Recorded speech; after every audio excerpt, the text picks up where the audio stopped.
The great hall was a forest of stone and strange light.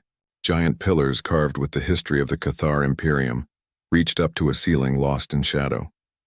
The air smelled of ozone, of polished metal, and of something else, something old and alien. This was the heart of a power that had ruled this part of the galaxy for 1,000 years. Viceroy Su stood on a high platform, his 4 eyes slowly scanning the room. He was a leader, sharp and thoughtful. Below him, the new delegation had just entered. They were the humans. To the Cathar, the humans looked very small. Their skin seemed soft. Their 2 eyes looked nervous. They walked quietly, their steps making no sound on the vast floor. They were newcomers, and in the eyes of the Imperium they were weak. Standing just behind Viceroy Su was Commander Tay. Where Su was lean and clever, Tay was a mountain of muscle and pride. His body was covered in thick natural armor like plates of stone. He looked at the humans and a low rumbling sound came from his chest. It was a Cathar chuckle, a sound of deep amusement and contempt. "Look at them, Viceroy," Tay grunted, his voice like rocks grinding together. "They are so small. They would break under a single blow. What can they possibly offer us?" The Viceroy did not answer right away. He was watching. The humans were 5 in number. 4 of them wore simple gray uniforms. They carried data slates and looked around with careful eyes. But the 5th human was different. This one was a woman named Jin.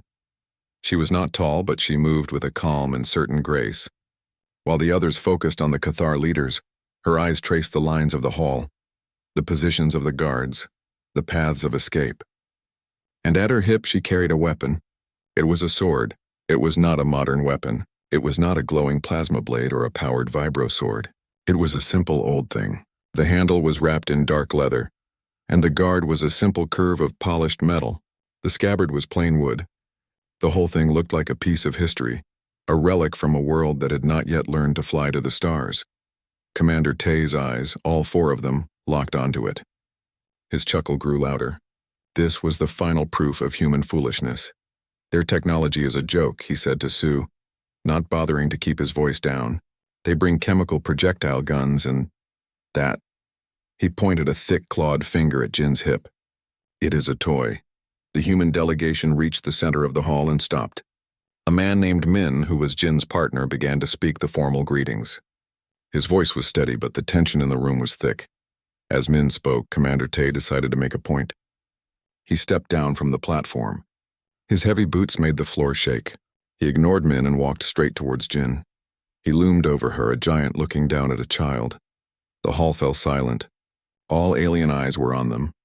Tay reached out not to touch her, but to point directly at the sword on her hip.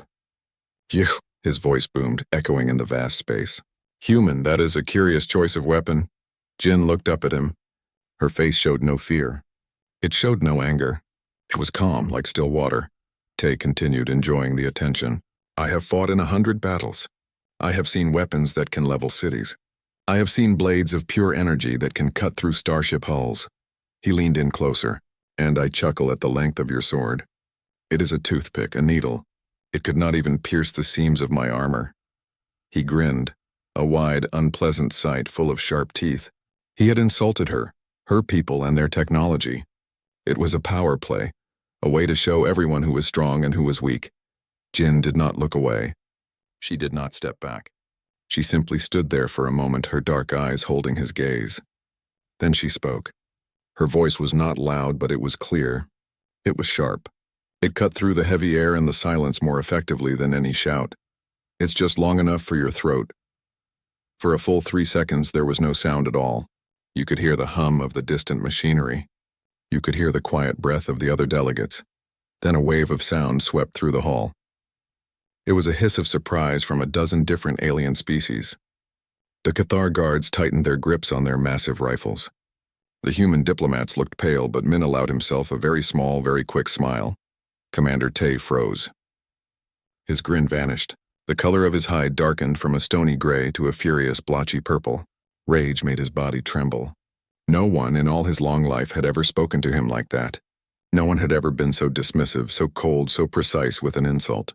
She had not yelled. She had not threatened his strength or his army.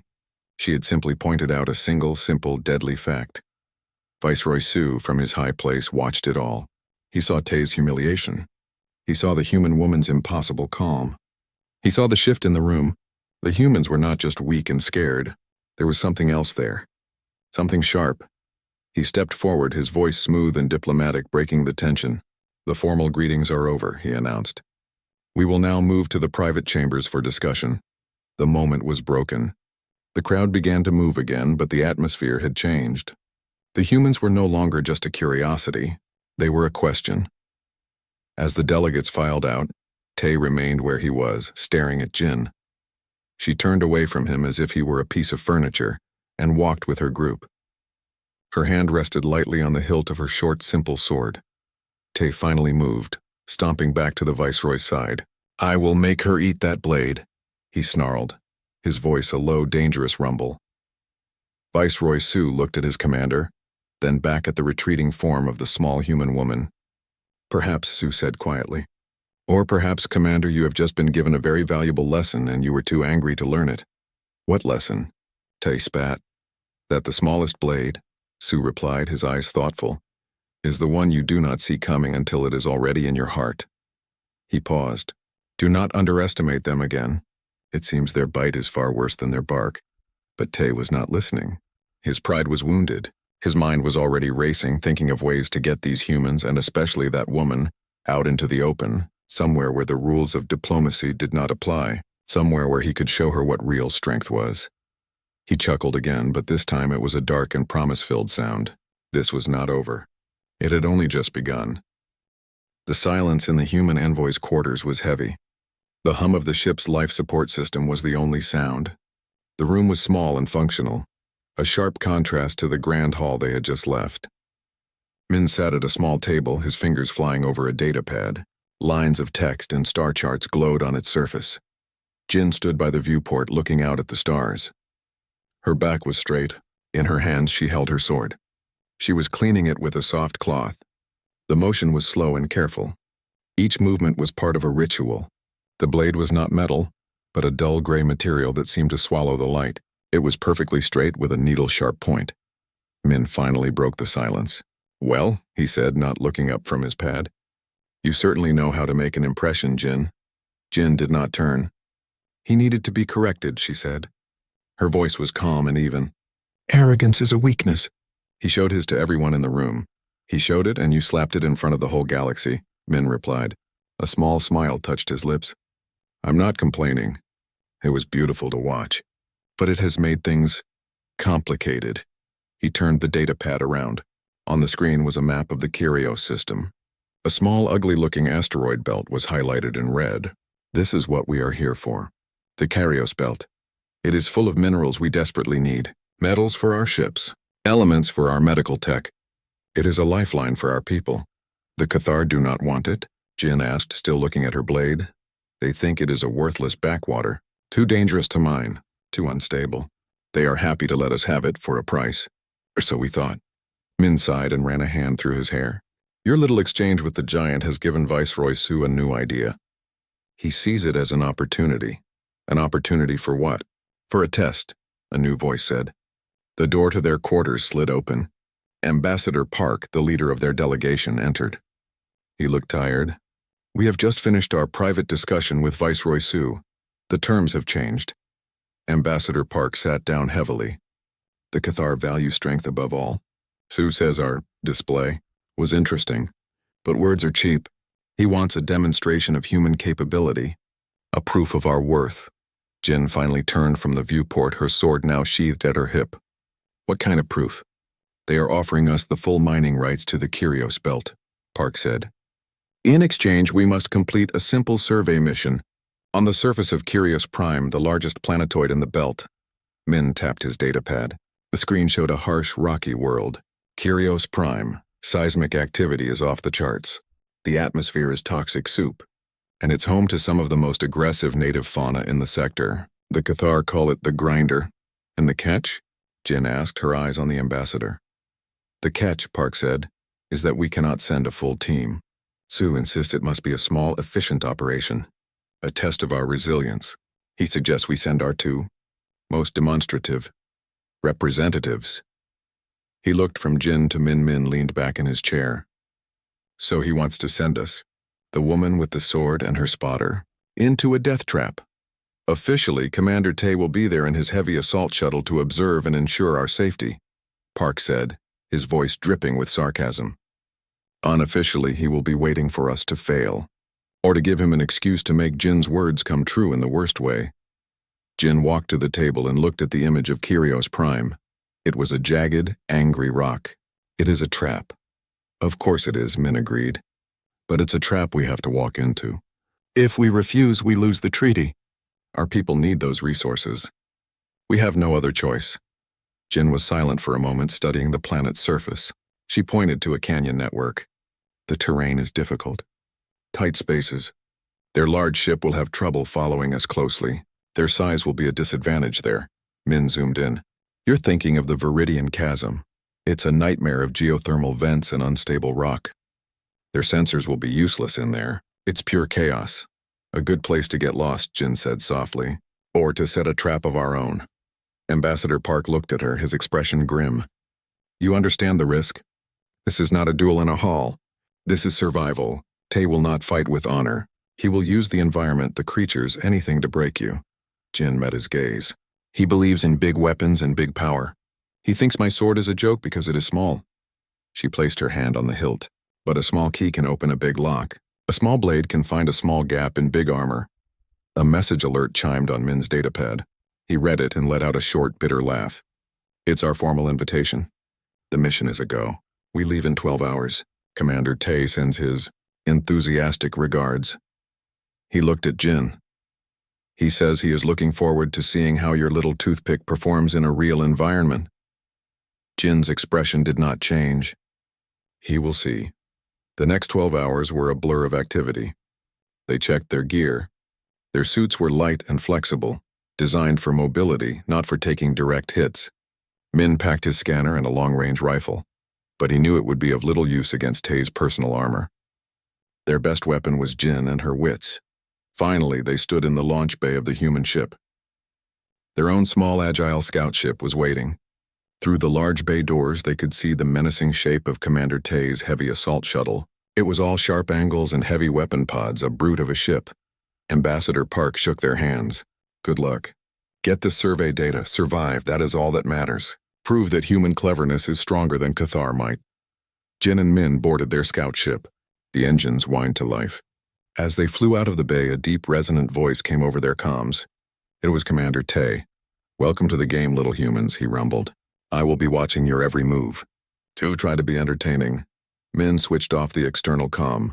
Friendly fellow. Jin was already in the pilot's seat, her hands on the controls.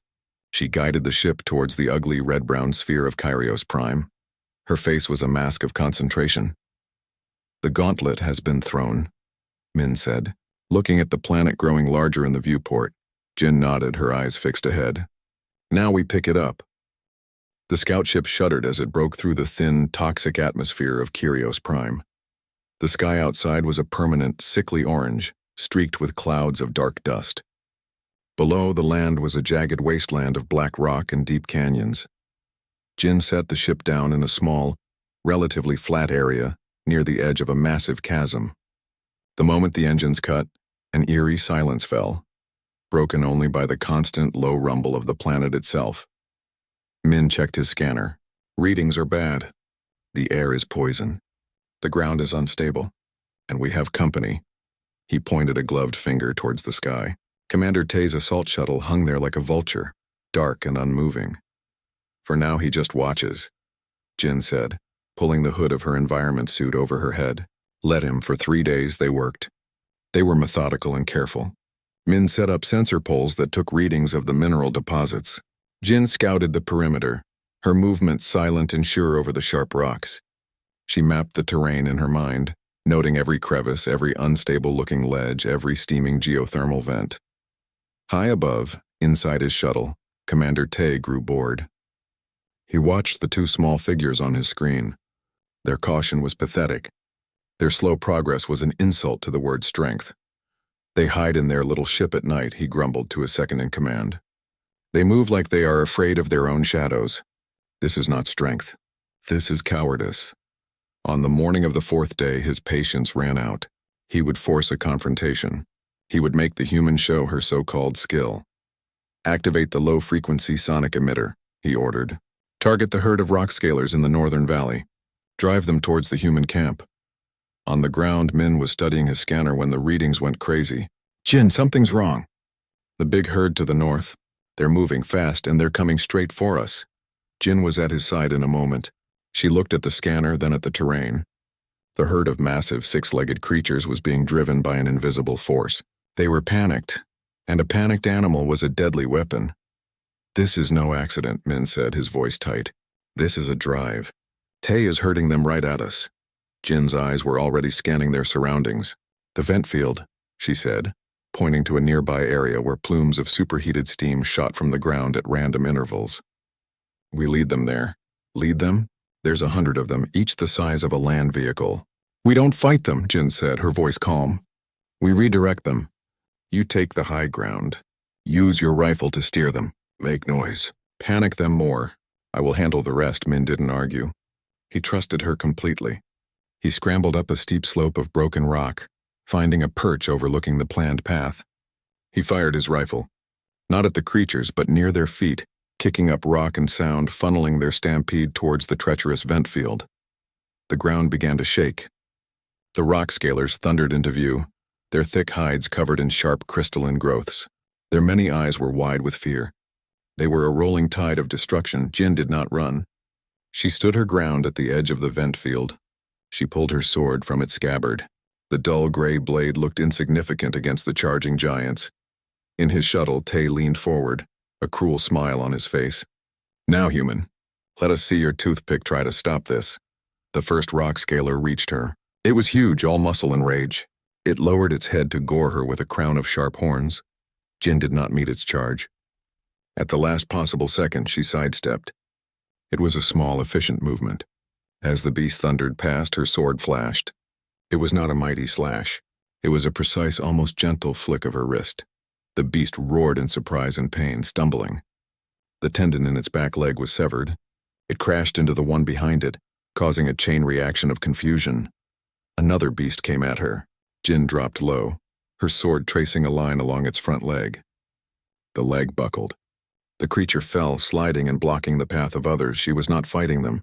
She was a sculptor, and they were her clay. She moved between their massive legs, a blur of gray suit and gray steel. Her short sword was the perfect tool. It was not meant for hacking or hewing. It was for piercing, for slicing, for precise cuts in tight spaces. A long sword would have been clumsy, would have gotten caught. Her blade was fast and true. She used their own size and momentum against them. A small cut to a leg joint made a beast tumble into a steaming vent, its roar cut short. A quick stab into a sensitive spot under the arm made another creature spin wildly, crashing into its neighbors. Min watched from above, laying down a steady pattern of fire to keep the herd funneled into her killing zone. It was chaos, but it was a controlled chaos. Jin was the eye of the storm, calm and deadly. High above, Tay's smile had vanished. He was not watching a warrior. He was watching an artist. Her economy of movement was terrifying. She used no more energy than was absolutely necessary. Every step, every turn of her wrist had a purpose. She was not strong, but she was unbearably efficient. His own style of war was about overwhelming force, about smashing. Hers was about finding the one weak point and applying the smallest possible pressure to make the whole structure collapse. The stampede was breaking apart. Confused and wounded, the rock scalers began to scatter, many of them stumbling into the geothermal vents and disappearing into the superheated steam. Soon, the last of the creatures had fled, or lay dead. The ground was torn up and steaming. Jin stood amidst the carnage, her chest rising and falling steadily. Her sword was clean. She had not taken a single direct hit. She looked up, towards the canyon where Min was perched, and gave a small nod. Then, she turned her head and looked directly up at the sky, as if she could see through the orange haze in the hull of the shuttle, right into Commander Tay's 4 eyes. It was a look that said, "I am still here." Inside the shuttle, Tay slammed a heavy fist on the console. The screen flickered. He had not broken her. He had not even made her bleed. He had only shown her and himself what she was capable of. His second-in-command spoke carefully. "The human, she is more dangerous than we thought." Tay let out a low growl. "Dangerous? She is a pest, an insect that knows how to bite. He stared at the image of the small figure standing calmly in the wreckage. But even an insect can be crushed. The next time I will not use the beasts. The next time I will handle this myself. The ground shook with a deep, angry rumble. It was not the stampede. This was something deeper. Something coming from the planet's core. A huge geothermal vent stressed by the chaos and the stray plasma fire from Min's rifle finally gave way. The world exploded in steam and shattered rock. A section of the canyon wall near Min collapsed in a roaring avalanche of stone and dust. Jin was thrown from her feet. The communication unit on her suit crackled and died, overwhelmed by the seismic energy. When the dust settled, Jin stood up. The landscape was changed. A new wide fissure smoked where solid ground had been. She tried her comms. Minish respond, only static answered. He was on the other side of the collapse, either buried, injured, or simply cut off. She was alone. High above, Commander Tay saw his chance. The human's partner was gone. The terrain was a mess. His sensors were having trouble getting a clear reading through the steam and dust. It was the perfect opportunity. Land the shuttle, he ordered. I will finish this now. His second-in-command looked worried. Commander, the area is highly unstable. It is not safe. Safe? Tay snorted. I am not here for safety. I am here for a lesson. The human is alone. Her toy sword is all she has. I will show her the difference between a pest and a power. The heavy assault shuttle descended, its engines kicking up more dust. It landed with a heavy thud not far from where Jin stood. The ramp lowered and Tay walked out. He was even more massive up close, a giant in full combat armor. In his hands he carried a powered blade that glowed with a harsh blue light and hummed with deadly energy. Jin watched him come. She did not run. She did not raise her sword. She simply stood and waited. Your tricks are over, human. Tay's voice boomed, amplified by his helmet. The beasts are gone. Your partner is gone. Now it is just you and me. He hefted his giant weapon. We will see the strength of Cathar steel against your toy. He began to charge. It was not a run. It was a terrifying, ground-shaking advance. His heavy boots cracked the rock beneath them. He held his glowing blade high, ready to bring it down in a single, crushing blow that would cut Jin and the ground she stood on in half. Jin remained perfectly still. Her own sword was still in its scabbard. Her hands were at her sides.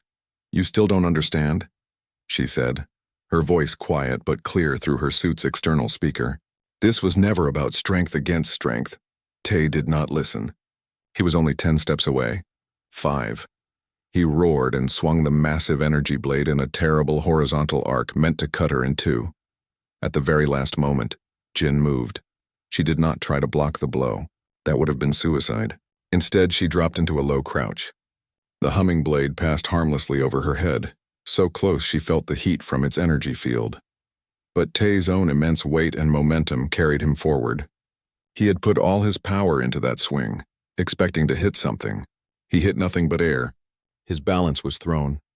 His foot came down hard, not on solid rock, but on a wide, flat plate of stone that looked just like all the others. It was not. The stone gave way with a sharp, brittle crack.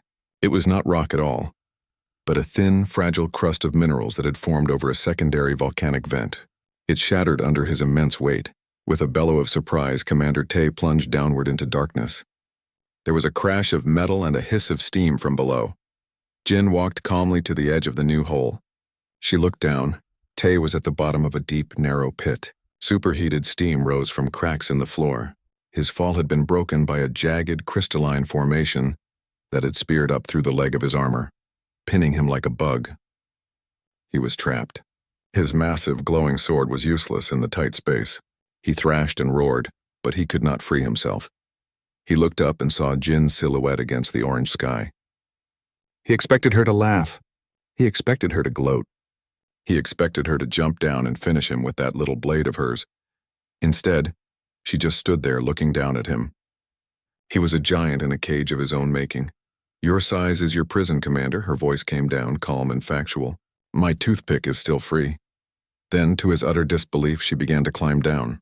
She moved easily, finding handholds and footholds in the pit wall. She dropped the last few feet and landed softly in front of him. He braced for the killing thrust. It did not come. Jin knelt beside the crystal that had impaled his leg. It was a thick, glowing shard, harder than steel. Tay's own struggles had only driven it deeper. "What are you doing?" he snarled, confused and angry. "Solving a problem," Jin replied, her voice distracted. She studied the crystal, then the way it was wedged against his armor. She drew her sword. Tay flinched, expecting an attack, but she did not point it at him. Instead, she placed the needle-sharp tip against the base of the crystal, right where it met the rock floor of the pit. She began to tap it precisely and carefully. Small chips of the crystal flew away. It was a slow, painstaking process. Her short sword was the perfect tool. Its fine point allowed her to work in the tiny space between his leg and the rock without hurting him further. A longer, broader blade would have been impossible to use. She worked with the patience of a craftsperson, not a warrior. Tay watched, his rage slowly being replaced by a bewildered shame. She was not killing him. She was saving him. Why? It made no sense. After a long time, there was a loud crack. The main crystal shard split at its base. The pressure released, and Tay was able to pull his leg free. The armor was punctured, and he was injured, but he was no longer pinned. He stared at her, breathing heavily. "Why?" he grunted, the word torn from him. "Why did you do this?" Jin stood up and wiped her blade clean on her pants before sheathing it. She looked at him, her expression unreadable behind her faceplate. "A dead commander is a martyr," she said. "Your people would rally around your death. They would seek vengeance." She gestured to the pit, to his trapped state. "A living one who owes his life to a human's toothpick is a lesson. Now you know its true length." She turned and began to climb out of the pit, leaving him alone in the steam and the dark with his failure and her words. Commander Tay sat at the bottom of the pit for a long time. The steam hissed around him. The pain in his leg was a dull, hot throb, but the pain in his pride was far worse. He replayed the fall in his mind. His charge. Her dodge. The ground giving way. It had not been a fight. It had been a trap, and he had run straight into it like a fool. Then he remembered her climbing down, not to finish him, but to free him. The precise, careful taps of her small sword. The patience. The complete lack of fear or hatred. She had seen him not as a mighty warrior to be defeated, but as a problem to be solved. Her words echoed in his head. A dead commander is a martyr. A living one who owes his life is a lesson. He had been so sure of his own strength. He had laughed at her sword. He had called it a toothpick. And now that toothpick had saved him from a slow death trapped in a hole. The shame was a hot coal in his stomach. With a grunt of pain and effort, he forced himself to stand. His leg armor was damaged, but the servo still worked. He could walk. He looked up at the opening of the pit far above. He would have to climb out. The thought was humiliating. He activated his comlink. His second-in-command's voice immediately filled his helmet. "Commander, your signal was lost. We were preparing a rescue team." "Stand down," Tay said, his voice rough. "The situation is contained. I am returning to the shuttle." He did not elaborate. He began the slow, difficult climb out of the pit. Every pull of his arms, every push of his good leg was a reminder of his failure. When he finally hauled his massive body over the edge and back onto the surface, he saw Jin. She was standing a short distance away, looking out over the canyon. She did not turn to look at him. He stood there for a moment, unsure of what to do or say. Thank her? The word felt like poison in his mouth. Attack her? The fight had gone out of him. He had already lost. Finally, he turned and began the slow, limping walk back to his shuttle. He felt old. He felt small. Back inside the shuttle, his crew looked at him with a mixture of relief and confusion. His armor was scarred and punctured. He was limping. But the human woman was still alive and unharmed. Set a course for the conclave ship, Tay ordered, his voice low, and transmit the mission logs to Viceroy Sue, all of them.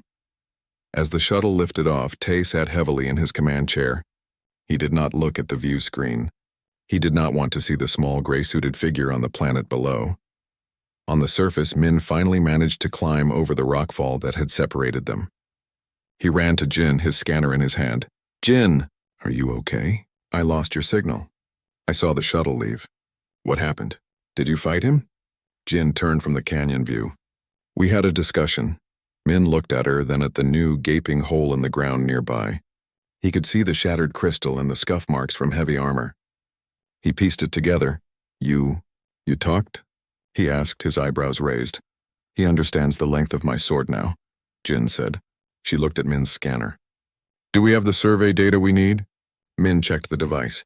Yes, more than enough. The mission is complete. Good, Jin said. Then let's go home. The Grand Conclave Hall was quiet. Viceroy Su sat in his high chair reviewing the data. The mission logs played out on a screen before him. He saw the stampede. He saw Jin's impossible, graceful defense. He saw Tay's arrogant charge and his humiliating fall into the pit. He saw the small human woman climb down and, with infinite patience, free his commander. He saw it all. Commander Tay stood before him, his head bowed. He had given his report short and filled with shame. When the recording ended, Su was silent for a long time. He looked from Tay's defeated posture to the human delegation, who had just entered the hall. Jin and Min stood at the front, clean and calm. Finally, Viceroy Su spoke, his voice echoing in the silent space. The mission data has been reviewed, he announced. The survey is complete. The humans have not only survived the agreed-upon time, they have demonstrated a remarkable capacity for adaptive problem-solving. He turned his gaze to Jin. It seems we have misjudged the metrics of power.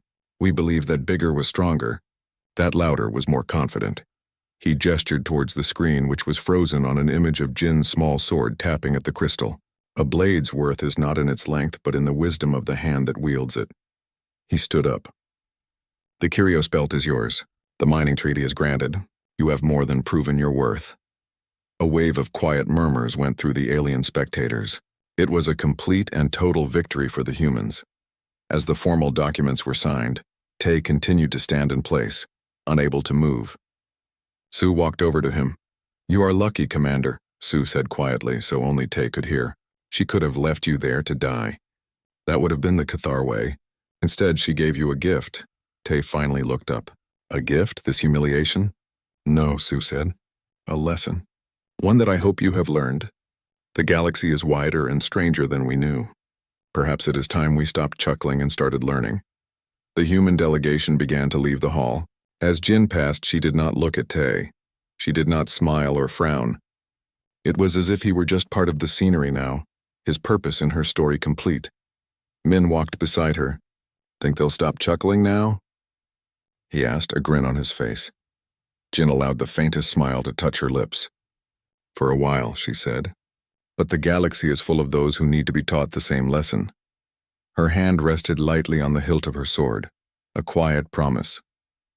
It was not a weapon of war, but a tool of precision, and it was and always would be just long enough. The human scout ship drifted away from the massive Cathar conclave vessel. Behind them, the treaty was signed and sealed. The Kyrios belt now belonged to humanity. Inside the small ship, the mood was quiet. It was not a celebration of victory, but the calm after a storm. Min sat in the co-pilot's chair, running a final check on their navigation systems. He glanced over at Jin. She was piloting the ship, her hand steady on the controls. Her face was as calm as ever, but he knew her well enough to see the slight relaxation in her shoulders. The mission was over. You know, Min said, breaking the silence. Back there, when you said that thing about his throat, I thought we were going to be space dust for sure.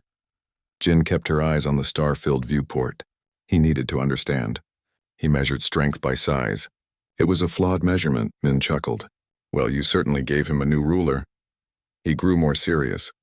When you freed him from that pit, that was the real victory, wasn't it? Not the stampede.